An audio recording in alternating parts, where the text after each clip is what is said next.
described by the director Jacob Tierney as a Harlequin romance. This has a happy ending. This is about two boys in love and a lot of sex. Yes! I think Canadian shows honestly do it best. No. Heated Rivalry is doing for 18-year-old me what Heartstopper did for 15-year-old me, and I am not okay.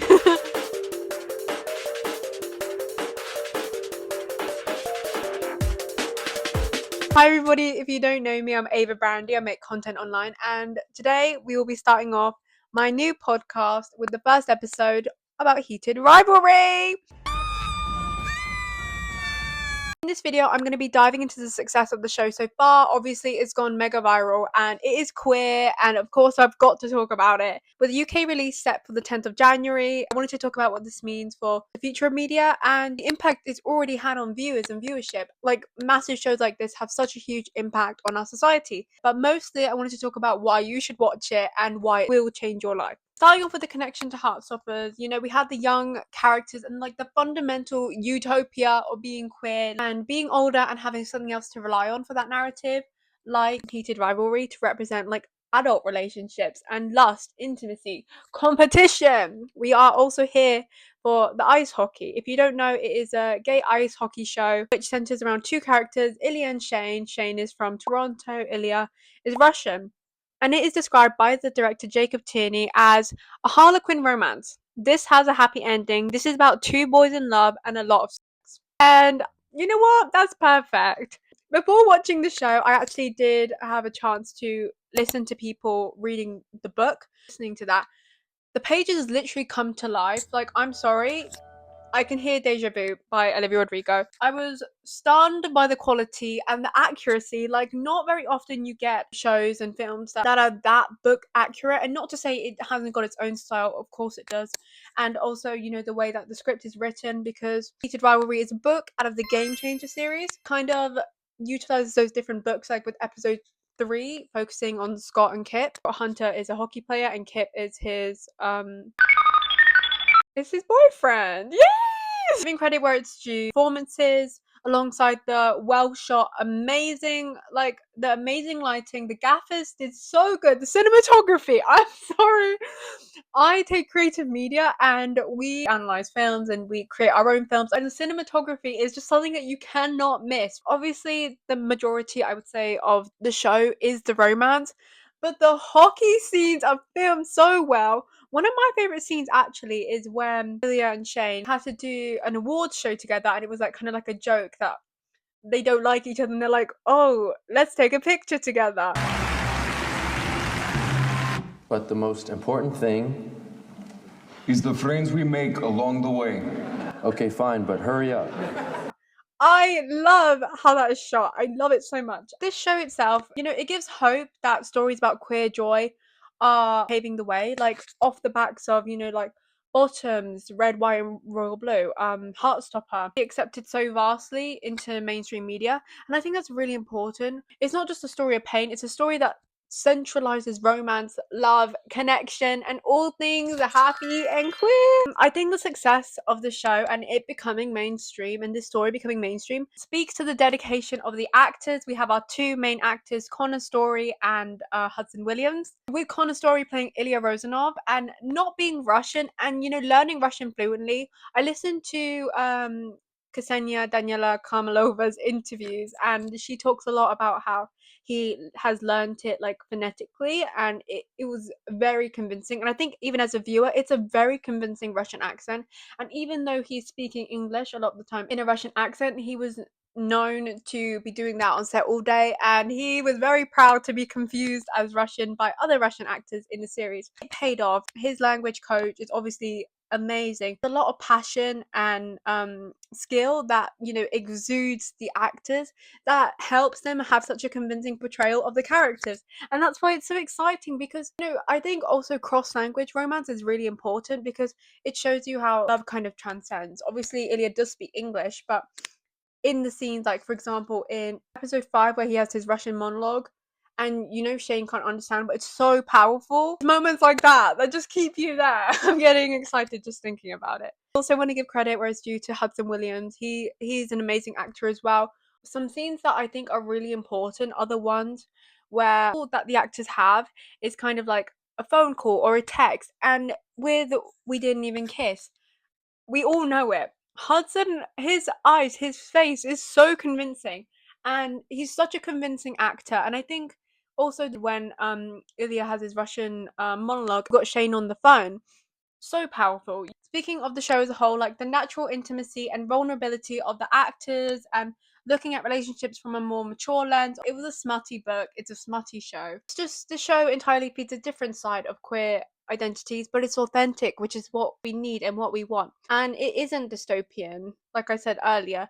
It doesn't solely focus on the restrictions of being queer, with Kip and Scott Hunter being like this kind of vehicle to show that an uncloseted life is possible for players.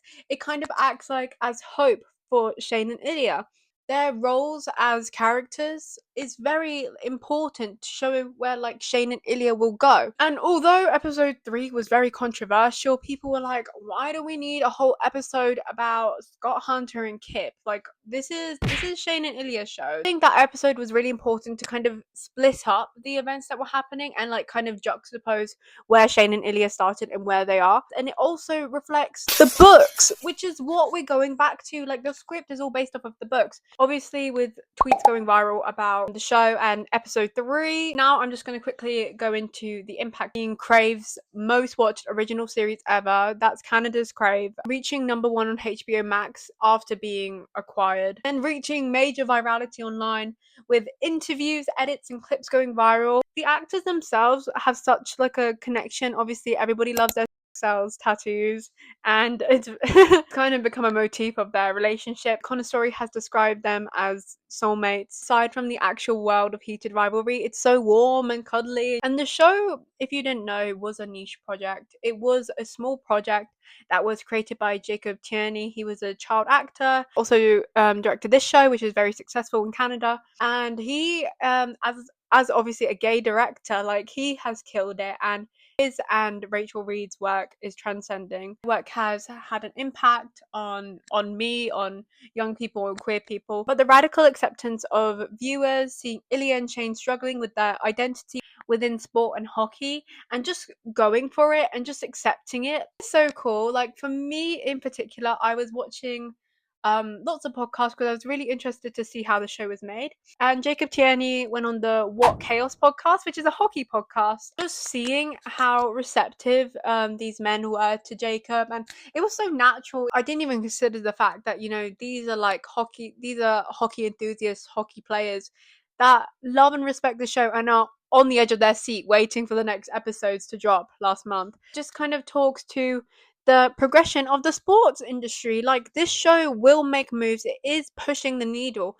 even if it feels like a small change. The virality of this show will change things, especially because people are going to be so tuned into ice hockey now, because everybody is interested to see the hockey rivalries. And like sport is always a really good connector, but I think it's nice seeing that people aside from men you know, going for it. And yeah, obviously the show is about two men who are in a relationship, and then we have Kip and Scott Hunter, which are also two men in a relationship. There is talk of how and why there is such a large female audience. I'm going to insert the clip quickly of Hudson and Connor talking about it and why they think women are so connected with it. And I think she was like, I think it's more so geared towards a feminine gaze. It's true. I mean, that's why we like romance. It's the moments in between where you see desire. Like in a straight hetero normal romance, you know, it's usually you fall into tropes and stereotypes where the woman is you know, the communicator. I want to relay what I've kind of found from like searching online and then talk about my own opinion. Yeah, I think